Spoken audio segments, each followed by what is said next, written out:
What's the deal, y'all? Thank you for joining FreeRPeople till it's backwards, because people are free. So today I'm not here to force your mind, but I'm here to free it. I'm here to open your mind and rethinking what you were taught your entire life and what we commonly accept and don't truly think about. Today's talk is going to be about racism. Plain and simple. Let's get straight into it. To begin, we'll start with the definition of racism. So racism is the discrimination, hate, or the mindset in which one perceives one race or their race to be superior or inferior than another's, or just to be more superior than another.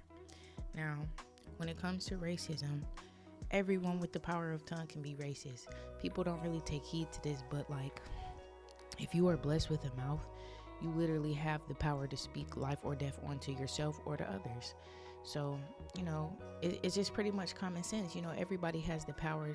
Whatever you say can put somebody down or lead them to want to harm themselves or to commit a serious act.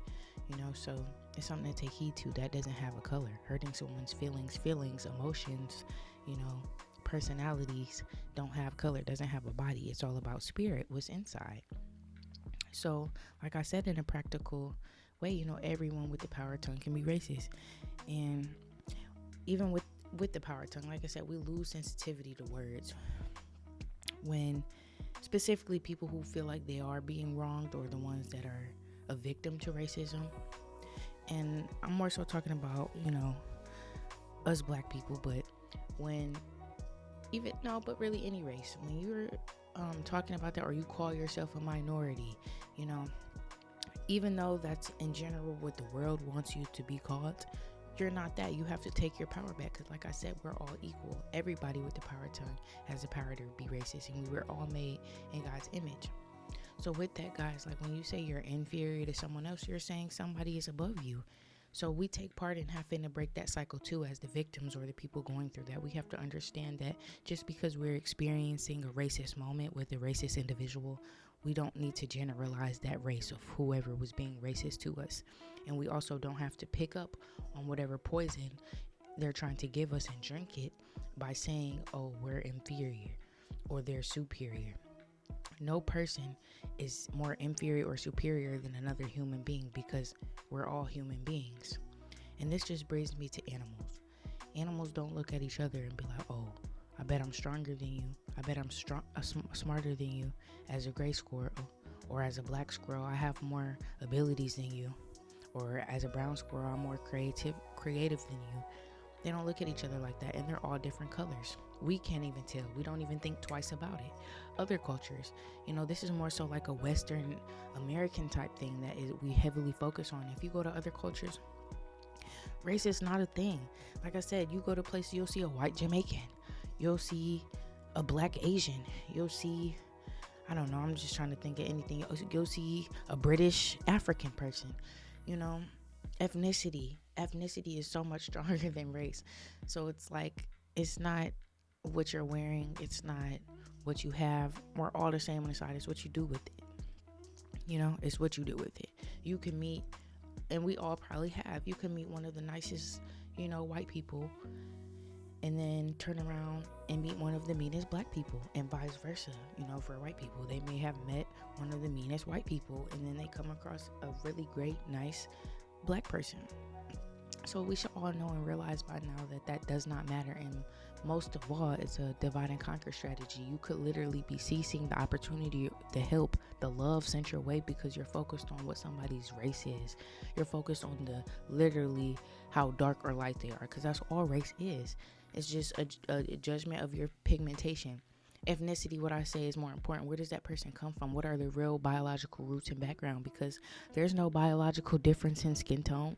You don't have that, and that's what I say. It's so deeply embedded in us.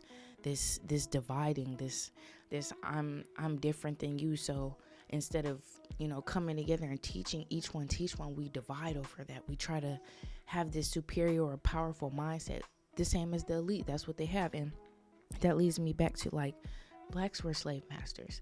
I'll even play this video about this African man himself saying how in the days did they come about slavery, how would they do it? Because Africans were one of the first people to own slaves. It wasn't until the white people came over and realized, like, wow, this strategy worked, because the Africans were using slavery and dividing each other based on brute strength and, you know, power and willpower, or what their skills were. So then when the Europeans came along and they saw that this worked, they then captured those people, enslaved them, and then used the same idea and brought it to America. And like I said, this is not to slight, this is just to us to educate each other, for us to understand, because all races have been enslaved, all of them. Think about the Holocaust, white people. Think about African slavery, black people.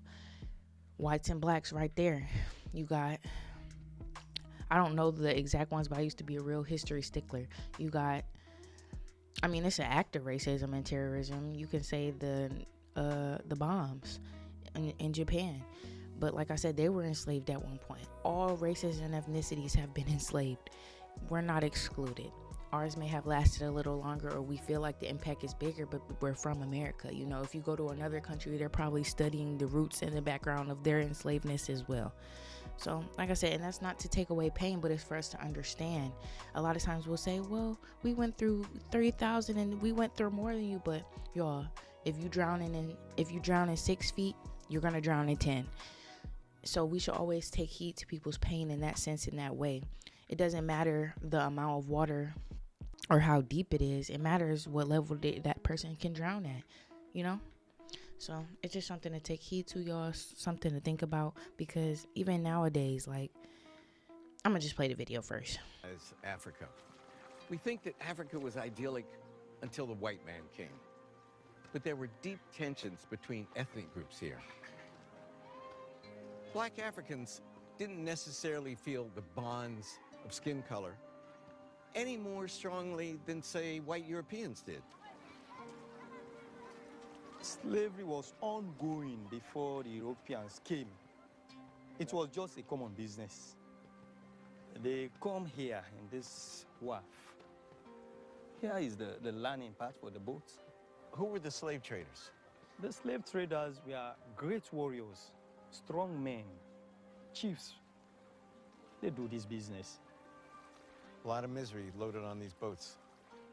Yes, but our people, we are not thinking about misery. It was a lucrative business. Assalamu alaikum. Professor Gates. I was surprised to find out that in Port Loko today, there are still many families whose ancestors profited from the trade. And some of them were willing to tell me about it. Good. Just speak from your heart. Did any of you receive wealth inherited from the slave trade? Bengen of my said more fear not an no tier 500 slaves. 500? 500. My God, so he was very rich. Yes, yes, our people we are rich. Until the road account of Grandma then people so I can ban or anti Cotego and Apagua are room bomiowi. Would chiefs wage war just to get slaves? Oh, yes. Now, I'm a pinkar, my beer, my bang, ambayan. Tala prata fino o me fino car. In America, we think black men were selling black people to the white man. But when you see it, do you see it as Temne were buying Loco, Mende were buying Temne, etc.? Is there a difference? Well, were all black people black? Only BB. It's true that black people are black. So for certain team, we don't speak the same language. I don't like what you like. Okay, y'all, I'm really passionate about this topic, so I was about to just keep going and going, forgetting that I said I was going to play that video. So with that and continuing on, like I said, guys, like, you reap what you sow ultimately as well. Like, I'm not going to say I haven't had a lot of racist encounters, because I know that's what people will think. I've met a lot of people that have been racist towards me or treated me differently. But like I said, it all comes down to the mindset and also what you put out. A lot of people will be surprised when somebody's racist to them or discriminates against them, but they spend all day making racial slurs or jokes. They could be talking to, and like I said, it doesn't, karma never necessarily happens the exact way you give it out. So let's just say I'll use my race. As an example, let's just say I'm clowning Asian people all day long. I'm calling people ling-lings, all this type of stuff. And then the next day, somebody I work with that happens to be white comes and does something extra racist to me. And now I feel, oh my gosh, how could you? How dare you? And I bring up reparations and all that. Guys, we have to, like I said, that's that kind of that ignorance, that divide and conquer strategy, because we're not understanding and realizing, the power in my tongue that I had the other day. I have no idea what that Asian woman goes through, or what she did to get here, or be in the position she is, or the insecurity she may face, or how heavily she looks in the mirror at certain things that I was just sitting there casually joking about. And then now I'm surprised and I'm oh so extra hurt when somebody comes and does the same thing to me. Doesn't really make sense, y'all, and that's something we have to pay attention to as well. You will reap what you sow. You get what you put out. If you put out niceness, like I said, it's not going to be all the time, because there's going to be some bad seeds in apple. There's going to be racist people all around us. It doesn't matter the race, because racism is just, like I said, the discrimination of another person's race. It doesn't specifically say whites. It doesn't specifically say blacks. It doesn't say a specific race, because it's inclusive of all races. So just like any ism or phobia. But that's all I really have to say, y'all. Just take heed to what we put out, what we take heed to. Oh no, one more thing, because I thought I talked about it. When it comes to racism as well, most of the people that run the world, it's not just white people, black people as well, all type of ethnicities and races, because Freemasonry doesn't have, which are the people that run the world, they all races participate in modern day slavery. So these large corporations, or these people at the top, these elite, they're not all just white. Now, if we're talking about Illuminati, yes, they're just white, but that's because they're a family, a bloodline. But getting into Freemasonry, you don't have to be white to do that. I have the picture of Jay-Z lined up in his order of Freemasonry when he was indicted at the meetings. People like Beyonce, people like Young Thug, people like Oprah, who literally live and thrive off the backs of black people, and consumerism, or just Freemasons in general. All of those people as a collective thrive off the backs of capitalism. Then you have people like African Bambaataa, who literally has such a heavily influenced, literally perverted hip-hop. That's why hip-hop isn't the same anymore, mainstream hip-hop. That's why they're talking about all the same destructive things. This is a black person behind this. So like I said, y'all, color does not matter. It does not matter. It does not matter. Then we had people like George Carlin, R.I.P. him. That's my man's, and he white. So yeah, y'all, you get the point before it starts to get redundant and repetitive. But like always, y'all, if y'all like what y'all heard, make sure you comment, like, share, subscribe, comment things you want to see me talk about, you're scared to talk about, you don't know about, or just want to talk about in general. And like always, y'all, stay blessed.